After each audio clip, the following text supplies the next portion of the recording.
I want to talk to you today about the coming retirement crisis, something that I've referred to in the past as the baby boomer sell-off and the baby boomer die-off. Our economy and all the world economies are driven by demographics. We are a consumer-based economy, and based on the amount of consumption of us, so goes the economy.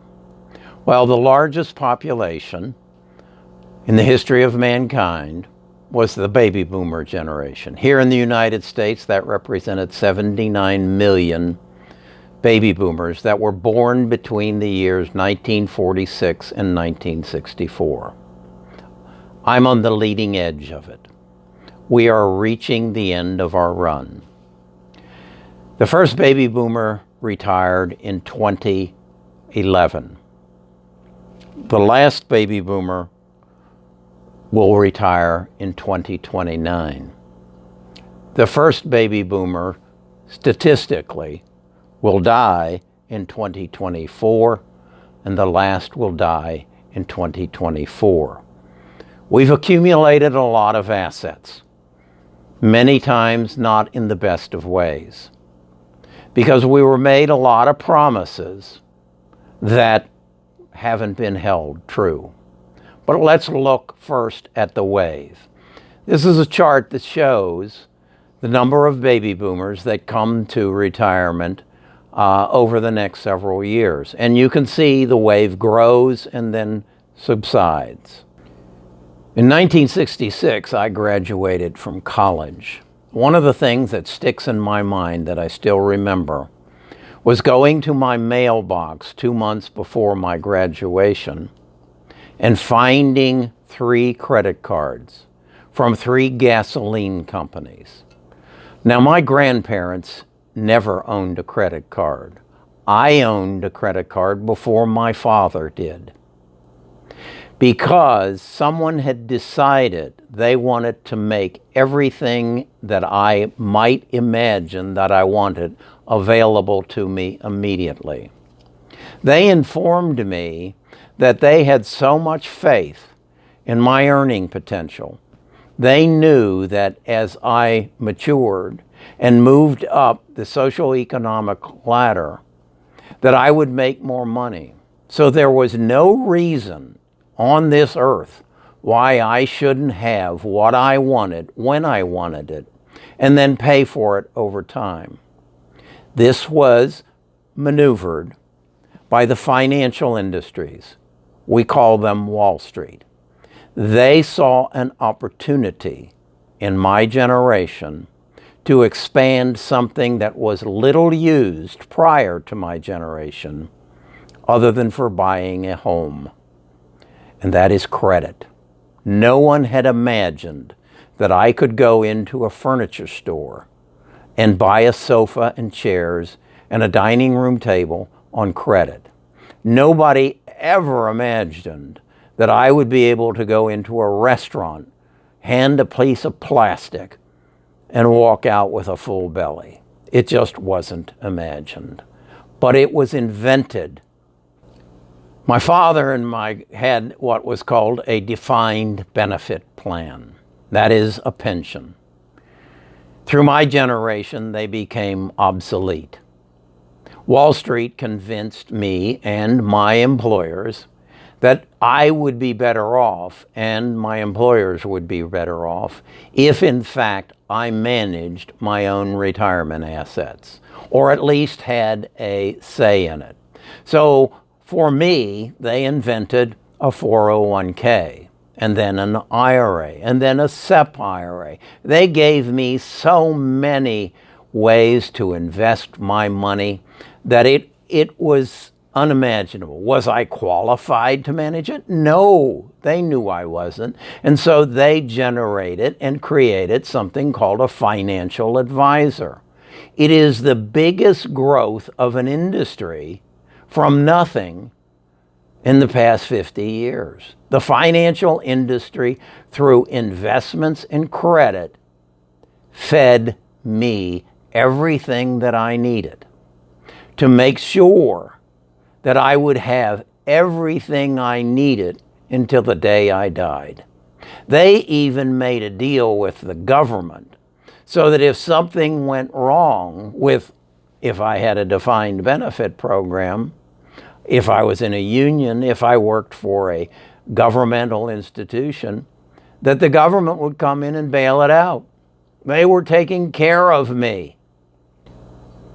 Wall Street created a consumption-driven society.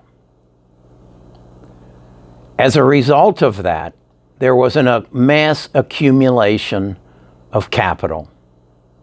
And that capital became available for investment. If you look back in history, GE was not built on investment capital. Neither was Ford.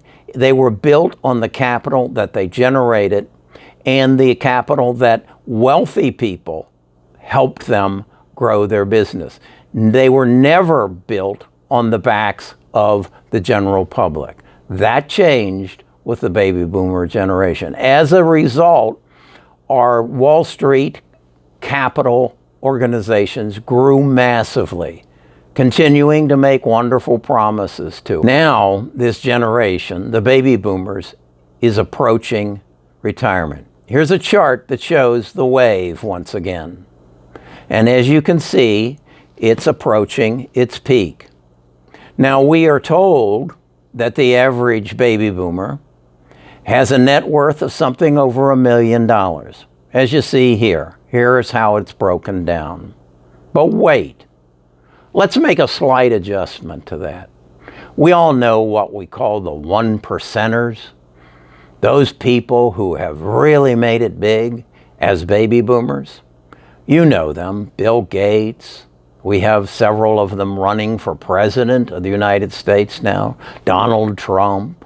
He's actually a little ahead of but they kind of skew the numbers for the wealth of the average baby boomer. So let's look at the wealth of the median baby boomer. Rather than $1 million, they have about $183,000. That includes the equity in their home. That includes the equity in their 401k, those securities that they own. That includes any savings that they have in the bank. But notice the $53,000 that makes up the equity in their home. That's what they've got after 20, 30 years of investment in their own home. Now, we also know that for the average retiree to live, he's going to need somewhere in the neighborhood of $40,000 to $45,000 a year. If he's a part of Social Security, $20,000 to $23,000 of that will come from Social Security. So that leaves him a shortage of some $25,000. If we don't sell his home, he's got about 5 years to live. The problem is, let's look at life expectancy. Current life expectancy is somewhere around 77 and it's programmed to go up. So who's going to pay for those extra 12 years that he's going to live? So what we've got now is a situation where the price of equities are at an all-time high. Real estate's at an all-time high. The stock market's at an all-time high. Bonds are at an all-time high. You name it, it's at an all-time high. And we've got the retirement of the baby boomers whose assets, who they own these assets, aren't enough to get them through their later years. So what has to happen? We have the baby boomer, we have the retirement time bomb. We, the boomers, have to liquidate. You know enough about business. When there's more supply than demand, what happens to price? When there's more oranges than there are buyers of oranges, what does the grocery store do? He has a sale. He cuts the price. He'll cut the price down below cost. He'll do whatever he has to do to get rid of it before it rots. Well, that's what's going to happen. And we're right at the crossing points. We have the boomers with the assets. We have the boomers with the need for the capital. And they've got to liquidate. Folks, that's a bubble. That's the bubble in the worst of possibilities. Because who's going to buy them? Is it the millennials? No. We baby boomers have pushed the cost of education so damn high that they are now burdened with education debt. They can't buy our house. They can't buy our Amazon stock. They can't buy our General Motors or Ford stock, or God help us if we own GE stock. They can't buy it. So who's going to buy it? It's going to go on fire sale, unless that one super organization that always bails us out, the government, cranks up the printing presses and prints more money and buys my Amazon stock at $2,000 a share and holds it themselves. Is that possible? Hell no, that's not possible. But wait. Was the last quantum easing possible when in 2008, when Ford, General Motors, and Chrysler Ford didn't, all showed up in the bankruptcy court? Was that possible? That somebody would come and bail them out? No, but it did. Our national debt went from 8 trillion to 18 trillion in 10 years. It took 200 years to get to 8 trillion. Is that possible? There's a coalition between Wall Street and the government. They'll do whatever it takes to save each other. And to hell with you and I. We can see that in Washington today. But let's don't go down that path. News I have for you is, as the boomer approaches and gets into the liquidation period, he has to take this consumption economy and give it another mighty blow. Have you noticed in your community that there are a number of restaurants that are closing? Why is that? It's because us baby boomers aren't eating out as much as we used to. It's because us baby boomers have to stop our consumption.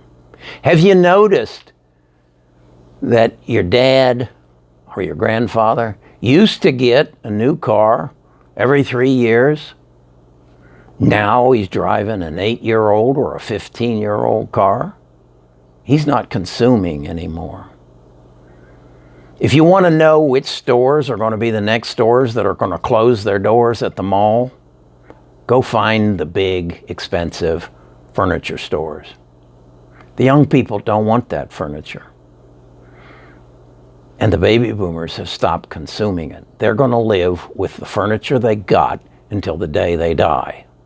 So consumption is coming down. Assets are being liquidated. Real estate is being liquidated. I sell in the upper end of homes. The $750,000. Here in Birmingham, if you own a $750,000 home and you put it on the market, you have a 50% chance of selling it. What happens to the other 50% of the homes? And what happens to this ever-increasing inventory of homes that aren't selling? The last guy out loses. The person who sells now is going to get the most he's ever going to get for his home. The person who sells Amazon today is going to get the most they're ever going to get for it.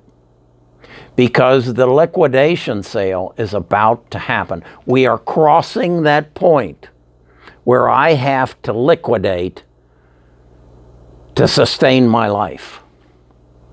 We are crossing that point where the number of sellers are far surpassing the number of buyers. The other thing that's going to happen, unless the government stops this, and nothing past them, is there's going to be a shortage of capital. As a shortage of capital comes into place, the price of capital goes up. So interest rates will go up. As interest rates go up, corporations who have been spoon-fed credit are going to file for bankruptcy. Again, a 50% decrease in the value of assets is on the horizon. The last one out loses. So, is this the end of our civilization as we know it? Is the toilet going to flush and we're just all going to go down? No. There are some geniuses out there. You just need to look at our technology. It's going to move so rapidly and so fast, and it'll survive this. It's those millennials. It's those young people with bright minds and new ideas. And the wonderful thing about the human race is they learn from their mistakes. The younger people aren't going to make the same damn mistakes that my generation did. They aren't going to get wrapped up in credit once they get rid of the student loans that we burdened them with. They're going to learn. They're going to say, that's too damn painful, and I'm not going to do it again. I'm not going to fall for that trap. I want you to look at something that just warms my heart. Look at what you're looking at right now. You're looking at YouTube. YouTube didn't exist, 10 years ago? And look at it now. There are 300 million creators on YouTube. There are 300 million people who are saying, I'm going to give that a go. There are 16,000 of them that have over 1 million subscribers. That's 16,000, I'll guarantee you, new millionaires. And are they geniuses? No, they're entrepreneurs. They're creative people. I was reading an article, I'm writing a book about the changing way, how you can change your life. And how what I think is going to happen is the next generation is not going to chase the almighty dollar. You're going to learn from my mistakes. You're not going to have a BMW and a Porsche in your garage on your $750,000, 4,500 square foot house that you don't need. You aren't going to do it. I'm speaking to the millennials. You're going to become entrepreneurs. You're going to become creators. I was saying, I'm reading an article about what's happening in the art industry.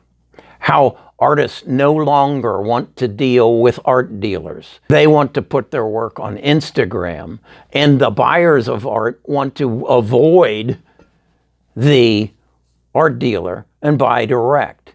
And so everybody gets a better deal and everybody comes out happier. These are entrepreneurs. These are the saviors of our society. These are the people who aren't going to take on the enormous debt and buy into Wall Street and what Washington is selling. A dream and promises that they can't fulfill.